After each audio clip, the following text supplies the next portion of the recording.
Praise the Lord, hallelujah. അഭിഷേകം എന്നെ എന്ന വചന സന്ദേശത്തിലേക്ക് എല്ലാവർക്കും സ്വാഗതം. ഇന്ന് ചിന്തയ്ക്ക് ആധാരമായ ദൈവവചനം കൊരിന്ത്യർ ലേഖനം 1-ാം അധ്യായം, സർവ ആശ്വാസങ്ങളുടെയും ദൈവം.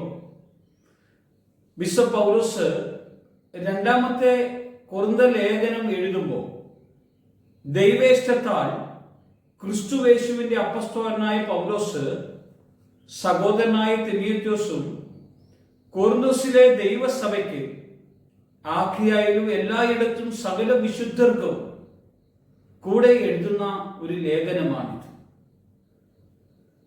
അതിന്റെ 4-ാമത്തെ വാക്യം, ദൈവം ഞങ്ങളെ ആശ്വസിപ്പിക്കുന്ന ആശ്വാസം കൊണ്ട് ഞങ്ങൾ യാതൊരു കഷ്ടത്തിലുമുള്ളവരെ ആശ്വസിപ്പിക്കുവാൻ ശക്തരാകേണ്ടതിന് ഞങ്ങൾക്കുള്ള കഷ്ടത്തിലൊക്കെയും അവൻ ഞങ്ങളെ ആശ്വസിപ്പിക്കുന്നു. 3 കാര്യങ്ങളാണ് നമുക്ക് കാണാൻ കഴിയുന്നത്. ദൈവം ഞങ്ങളെ ആശ്വസിപ്പിക്കുന്നു. 2, ആശ്വാസം കൊണ്ട് യാതൊരു കഷ്ടത്തിലുമുള്ളവരെ ആശ്വസിപ്പിക്കുവാൻ ശക്തരാകേണ്ടതിന് ഞങ്ങൾക്കുള്ള കഷ്ടത്തിൽ ഒക്കെയും അവൻ ഞങ്ങളെ ആശ്വസിപ്പിക്കുന്നു. ഞങ്ങൾക്കുള്ള കഷ്ടത്തിലൊക്കെയും അവൻ ഞങ്ങളെ ആശ്വസിപ്പിക്കുന്നു എന്ന് പറയാം. ആശ്വസിപ്പിക്കുകയും എന്ന വാക്കിന് ഗ്രീക്കില് പാരക്ലീസ്, ഒരു വ്യക്തിയുടെ വശത്ത് നിൽക്കുക, വൈഷമ്യത്തിൽ അവനെ ധൈര്യപ്പെടുത്തുക, സഹായിക്കുക എന്നാണ് ഇതിന്റെ അർത്ഥം. ഇതിന് പരിശുദ്ധാത്മാവ്, ദൈവം തന്റെ പരിശുദ്ധാത്മാവിനെയാണ് മക്കളായ നമ്മുടെ മേലേക്ക് പകർന്നു തന്നിരിക്കുന്നത്. പരിശുദ്ധാത്മാവ് ആശ്വാസപ്രദൻ എന്ന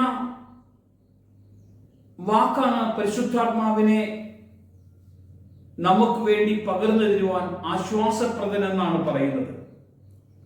എന്നാൽ ഗ്രീക്കില് ആശ്വാസപ്രദൻ പാരക്ലീത്തോസ് എന്ന പേരാണ് പറയുന്നത്. പാരക്ലീത്തോസ്. യോഹന്നാൻ സുവിശേഷം 14:16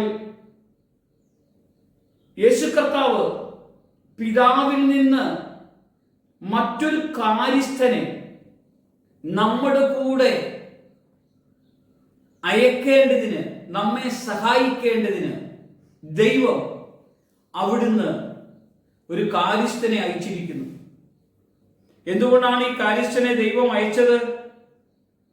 ഭയങ്കരമായ കഷ്ടങ്ങളിൽ സ്വർഗസ്ഥനായ പിതാവിന്റെ സംരക്ഷണ വലയത്തിൽ അവന്റെ ആ മനസ്സലിവിന്റെ ആ കൃപയുടെക്ക് അകത്തു നിന്ന് ആർക്കും നമ്മളെ വേർപെടുത്താൻ കഴിയാത്ത വണ്ണം നമ്മളെ സംരക്ഷിച്ചു നിർത്തുന്നതായിട്ടാണ് കാണാൻ കഴിയുന്നത്.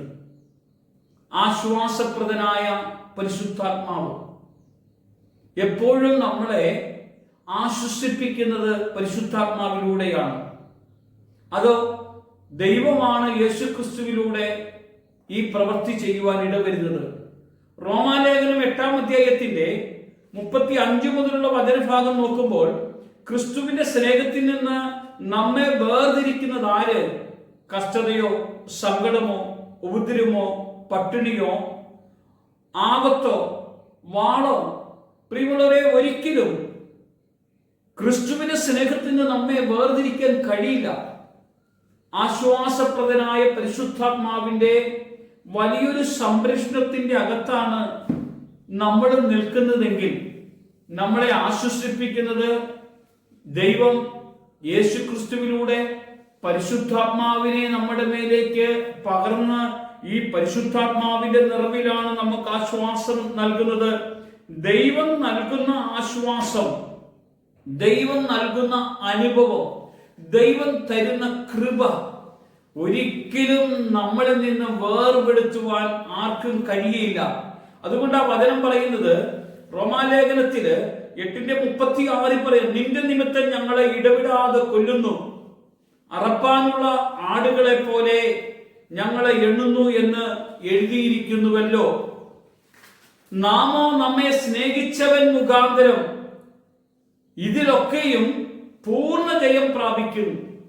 ജയിക്കുവാൻ, സഹായിക്കുവാൻ, ബലപ്പെടുത്തുവാൻ മറ്റൊരു നാമം നമ്മുടെ മേൽ ഇല്ലാത്തത് കൊണ്ട് ആശ്വസിപ്പിക്കുന്ന, കാര്യസ്ഥനായ, ആശ്വാസപ്രദനായ കർത്താവ് ഇന്ന് ഈ പ്രഭാതത്തിൽ എത്ര വലിയ കഷ്ടതയോ വേദനയോ പ്രയാസവും വന്നാലും, പ്രിയമുള്ളവരെ, മരണത്തിനോ ജീവനോ ദൂതന്മാർക്കോ വാഴ്ചകൾക്കോ അധികാരങ്ങൾക്കോ ഇപ്പോൾ ഉള്ളതിനോ വരുവാനുള്ളതിനോ ഉയരത്തിനോ ആഴത്തിനോ മറ്റു യാതൊരു സൃഷ്ടിക്കോ നമ്മുടെ കർത്താവായ യേശു ക്രിസ്തുവിലുള്ള ദൈവസ്നേഹത്തിൽ നിന്ന് നമ്മെ വേർതിരിക്കാൻ കഴിയില്ല. ഒന്നോർക്കണം, ഈ ദൈവസ്നേഹത്തിൽ നിന്ന് വേർതിരിക്കാൻ കഴിയാത്തത് കൊണ്ട് നമുക്ക് പ്രാർത്ഥനപൂർവ്വം കർത്താവിന്റെ കൂടെയാകാം. കർത്താവേ, സ്വർഗീയ പിതാവേ, അവിടുത്തെ സന്നിധിയിൽ ഈ പ്രഭാതത്തിൽ ഞങ്ങൾക്ക് ഒന്നിച്ച് പ്രാർത്ഥിക്കാൻ നീ ഞങ്ങളെ ഒരുക്കി നിർത്തിയെങ്കിൽ ആശ്വാസപ്രദനായ പരിശുദ്ധന്റെ കൂടെ ആ ആത്മബലം അനുഭവിക്കുവാൻ ഇന്ന് ഞങ്ങളെ ഓരോരുത്തരെയും ശക്തിപ്പെടുത്തട്ടെ. യേശുവിന്റെ നാമത്തിൽ തന്നെ, ആമേൻ.